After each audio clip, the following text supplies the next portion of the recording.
하나님 아버지, 부족하고 연약하고 부끄러운 종이 하나님 앞에 섰습니다.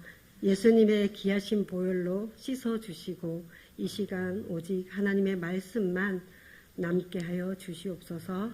예수님 이름으로 기도드립니다. 아멘.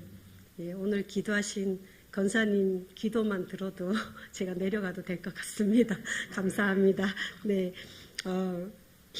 가을에 길을 걷다 보면 밤이 땅에 떨어져 있는 것을 우리가 종종 보게 됩니다. 그런데 이 밤이랑 똑같이 생긴 열매가 있는데요. 그 열매는 마로니에라는 열매입니다. 사람들은 밤과 마로니에가 섞여 있으면 밤이랑 마로니에를 구별하기가 힘들다고 합니다.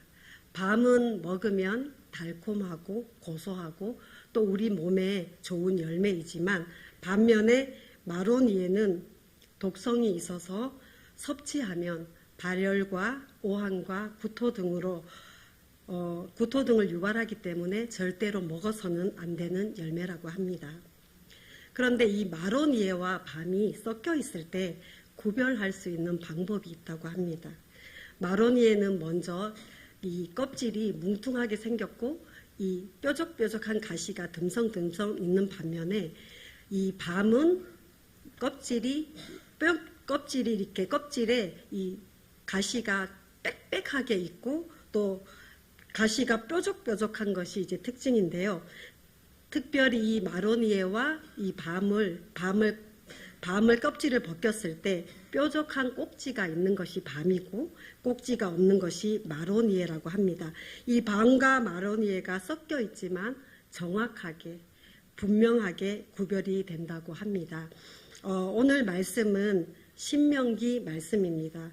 이제 모세는 이제 요단강을 건너서 가나안 땅으로 들어갈 이스라엘 백성들에게 하시는 말씀인데요. 한 번도 가보지 않는 가나안 땅에 가서 살아야 할 강야에서 태어난 이 강야 2세대들에게 모세는 당부하는 말씀입니다. 사람들은 한 번도 가보지 않는 나라를 갈 때 반드시 정보를 가지고 갑니다. 특별히 이민을 가는 사람들은 그 나라에서 살 준비를 완벽하게 해서 갑니다. 그냥 가는 사람은 아마 한 사람도 없을 것입니다. 이 시간 우리 성도님들께 질문을 해보겠습니다. 마음속으로 대답하셔도 됩니다. 첫 번째 질문은 하나님께서 이스라엘 백성들에게 가나안 땅에 대한 정보를 주신 적이 있을까요? 이 첫 번째 질문에 대한 답은 하나님께서 아직도 들어가 보지 못한 이스라엘 백성들에게 가나안 땅에 대한 정보를 주셨습니다. 그 정보를 주신 책이 레위기와 신명기인데요. 이것은 바로 가나안 땅에 들어가서 이스라엘 백성들을 위해 주신 하나님의 말씀입니다.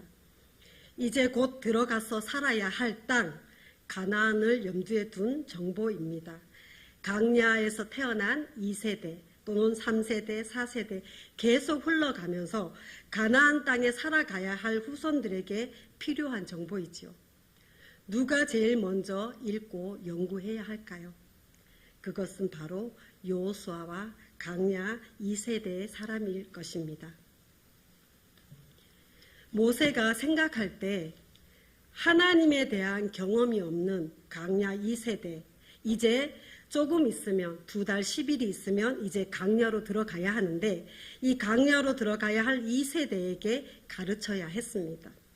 당장 가나안 땅에 들어가야 할 그들이 가나안 땅에 대한 지리적, 자연적, 환경적, 문화적, 종교적 정보를 알아야 하기 때문입니다. 오고 오는 세대에게 하나님의 말씀을 교육해야 되는 것이죠. 모세 자신은 가나안 땅으로 들어갈 수 없지만 하나님께서 왜 이스라엘 백성을 부르셨는지를 가르쳐야 했습니다. 이스라엘 백성들의 정체성과 사명, 구원받은 하나님의 백성으로 세상에 들어가 제사장 백성으로 사명을 감당해야 합니다. 땅을 정복하는 것이 목적이 아니라 하나님의 복으로 정복을 하는 것입니다. 세상 나라와 문화, 종교, 사상을 뽑아내고 하나님의 말씀인 진리를 심는 것입니다.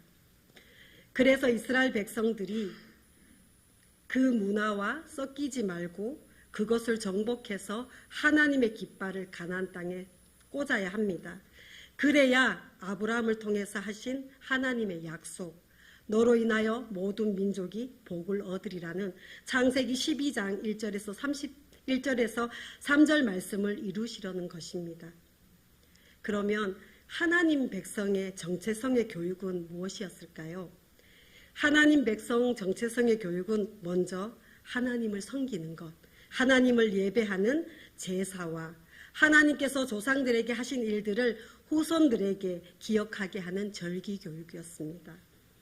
먼저 하나님을 경외하는 법, 그리고 가나안 땅에 정착하여 살아갈 때 여러 가지 일들과 상황들을 만날 때 하나님 백성답게 그 일들을 해결하며 일상의 삶을 살아가는 법을 말씀하고 있습니다.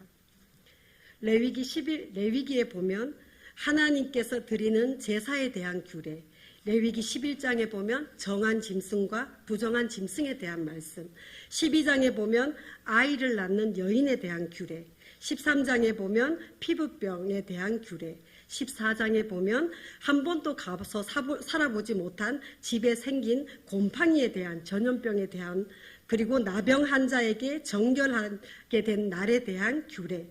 이렇게 하나님은 가나안 땅에 들어가서 살아갈 이스라엘 백성들의 삶에 대한 꼭 필요한 말씀을 아주 상세하게 모세를 통해 말씀하셨고 기록해 주셨습니다. 또 사람과 사람이 살아가는 법, 땅에 대한 법, 상과 벌에 대한 사회 정의에 대한 법, 그리고 거류민에 대한 외국인에 대한 법 등이 이 레위기에 자세히 잘 기록되어 있습니다. 하나님께서는 가나안에 들어가기도 전에 얼마나 상세하고 섬세하게 레위기와 신명기를 통해서 말씀에 기록되어 있습니다. 말씀을 통해 가르쳐 주시고 말씀을 통해 정확한 정보를 주셨습니다. 사랑하는 성도님들, 레위기는 지루하고 읽기 힘들고 어려운 책이 아닙니다. 레위기는 하나님께서 그 사랑하는 백성들에게 미리 알려주시는 하나님의 사랑의 내비게이션입니다. 여기에서 두 번째 질문을 또 하겠습니다. 하나님은 왜 가나안 백성을 다 죽이라고 하셨을까요? 사랑의 하나님께서, 생명을 소중하게 여기시는 하나님께서 왜 어린 아이들까지 다 죽이라고 하셨을까요? 그것은 가나안 종교와 문화에 동화되지 말고, 흡수되지 말고, 섞이지 말고 정복하라고 하신 말씀입니다. 하나님께서 주시는 이 약속의 땅은 젖과 꿀이 흐르는 땅이지만 거기에는 아무도 안 살고 이스라엘 백성들이 들어가서 살기만 하는 땅이 아니었습니다. 그 땅은 반드시 싸워서 정복해야 하는 땅이었습니다. 그 땅에는 여러 민족이 살고 있었는데요. 헷 족속, 기르가스 족속, 아모리 족속, 가나안 족속, 브리스 족속, 히위 족속, 여부수 족속, 힘이 센 7족속이 살고 있는 땅이었습니다. 가나안 땅은 극도로 발달한 도시 문화를 누리고 있는 땅이었습니다. 설계가 잘된 건축물과 청동기, 도자기, 미술품으로 인테리어를 해놓고 건물 바닥에 포장이 되어 있으며 배수시설이 잘 되어 있었고 굴이나 납금을 사용하여서 고난도의 기술로 만든 생활용품도 생산된 곳이었습니다. 대충 목초지 시골 가나안 땅이 아니었습니다. 문화생활을 누리고 있던 힘센 7족속이 거기서 살고 있었던 거죠. 강야에서 태어나 고립된 생활을 하던 이스라엘 백성들이 볼 때 고도로 발달한 가나안 문화에 푹 빠져 버릴 수밖에 없다는 거죠. 역사적으로 볼 때 미개한 문화는 발달한 문화에 흡수되는 것이 원리입니다. 가나안 땅은 기름진 땅이었는데요. 생산하는 수많은 곡식과 과일과 육축들과 말은 사람들이 살아가는데 꼭 필요한 것이었어요. 그래서 가나안 사람들은 풍요롭게 생산을 잘 시키는 신이 필요했고 그 신이 그들의 하나님이었고 그들의 종교와 문화가 되었습니다. 그들의 신은 바알과 아세라인데요. 바알은 태양신으로 남성을 상징하고 아세라는 달 신인데 여성을 상징합니다. 남녀의 신의 결합으로 많은 산물을 소유할 수 있을 거라는 부와 경제를 바라는 욕구에서 시작된 신입니다. 가나안의 종교라는 것은 종교가 곧 음란이었고 음란이고 생활일 수밖에 없었습니다. 신들에게 바치는 가장 좋은 제물은 그들의 어린 아기였고요. 그 아기를 불태워 바친 후에 그 신전의 여제사장들과 성관계를 하는 것이 제사법이었습니다. 그들의 제사법이었습니다. 자식은 생산의 최고의 상징이었고 자식은 가장 귀한 헌물이었습니다. 레위기 18장 3절 말씀을 제가 읽겠습니다. 너희는 너희가 거주하는 애굽 땅의 풍속을 따르지 말며 내가 너희를 인도할 가나안 땅의 풍속과 규례를 행하지 말고. 레위기 20장 3절 말씀. 나도 그 사람을 진노하여 그를 그의 백성 중에 끊으리니 이는 그가 그 자식을 몰렉에게 주어서 내 성소를 더럽히고 내 성호를 욕되게 하였습니다. 바로 이런 쾌락과 종교가 화려한 문화와 함께 뒹굴고 있었던 땅입니다. 특별히 레위기 20장 3절 제가 읽었던 이 말씀은 나도 그 사람을 진노하여 그를 그 백성 중에 끊으리니 이는 그가 그 자식을 몰렉에게 불타는 곳에 몰렉에게 주어서 하나님의 성소를 더럽히고 내 성호를 욕되게 하였다라고 말씀하시면서 레위기 20장 3절은 그 위에 부제목이 있는데요. 반드시 죽여야 하는 법입니다. 하나님께서는 이렇게 바로 이런 쾌락과 종교가 화려한 문화와 함께 뒹굴고 있던 이 가나안 땅에 대해서 말씀을 하고 계십니다. 그들의 풍조와 그들의 풍속을 따라가지 말라고 말씀하고 있습니다. 하나님께서는 신명기 7장 1절에서 5절에서 보면 그들을 진멸하고 그들과 어떤 언약도 맺지 마라. 그들을 불쌍히 여기지도 마라. 또 그들과 혼인하지 말라. 내 딸도 그들의 아들에게 주지 말고 그들의 딸도 내 며느리로 삼지 말라. 왜냐하면 그가 내 아들을 유혹하여 하나님을 떠나게 하고 다른 신들을 섬기게 할 것이다 라고 말씀하고 계십니다. 그렇게 되면 하나님께서 진노하사 갑자기 이스라엘 백성들을 멸할 것이라고 말씀하십니다. 그러니 이스라엘 백성들아 너희는 그들의 제단을 헐고 주상을 깨뜨리고 아세라 목상을 찍어버리고 조각한 우상을 불살라 버려라 라고 말씀하십니다. 하나님 외에는 다른 신을 섬기지 말라. 그들의 종교와 문화와 타협하거나 적당히 섞이지 말라. 전멸시키지 않으면 오히려 그 음란한 문화와 종교의 역습당해 가나안의 종교가 이스라엘을 점령하기 때문이다.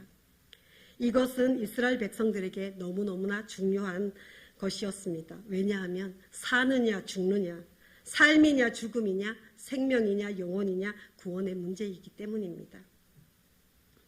강야 2세대를 40년간 훈련시켜서 강야 2세대들이 사람이 떡으로만 사는 것이 아니라 하나님의 입에서 나오는 하나님의 말씀으로 살고 하나님의 말씀대로 살아야 가야 된다고 40년간 훈련시켜서 여기까지 왔는데 이제 가나안 앞에서 모세는 당부합니다. 흡수되면 끝이다. 이제 진리가 사라지고 생명이 사라지기 때문이다. 이스라엘 백성들은 하나님의 나라를 이루고 하나님의 복을 전해야 될 백성들이기 때문입니다.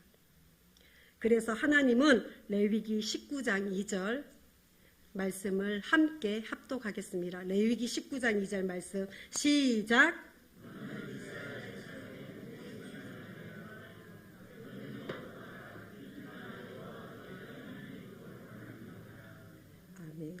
네, 신명기 26장 18절도 함께 합독하시겠습니다. 말씀하신 대로 오늘 너를 그의 보배로운 백성이 되게 하시고 그의 모든 명령을 지키라 하건하셨느니라. 아멘. 하나님께서는 당신의 보배로운 백성인 이스라엘이 가나안 땅의 음란한 문화와 종교에 섞이지 말고 하나님의 명령을 다 지키고 자녀들에게 가르쳐 하나님의 거룩함으로 그 땅을 정복하며 살기를 원하셨기 때문입니다. 하나님은 이스라엘 백성들을 이렇게 사랑하시고 보호하시고 인도하셨습니다. 사랑하는 성북중앙교회 성도님들, 우리는 이 세상 문화와 종교 속에 섞여 살고 있습니다. 이 세상 문화와 종교는 모두 다 그렇게 살아. 이게 유행이야. 이게 트렌드야. 이게 시대를 앞선 사람이야. 이게 열려있는 사람이고 이게 세련된 거야 라고 말을 합니다. 그러나 하나님께서는 분명하게 말씀하십니다. 이 세상 문화와 종교에 섞이지 말고 오직 하나님 말씀의 통치를 받고 하나님의 말씀을 지키며 거룩하게 살아야 가야 한다. 거룩이 능력이고 거룩함이 생명이다 라고 말씀하십니다.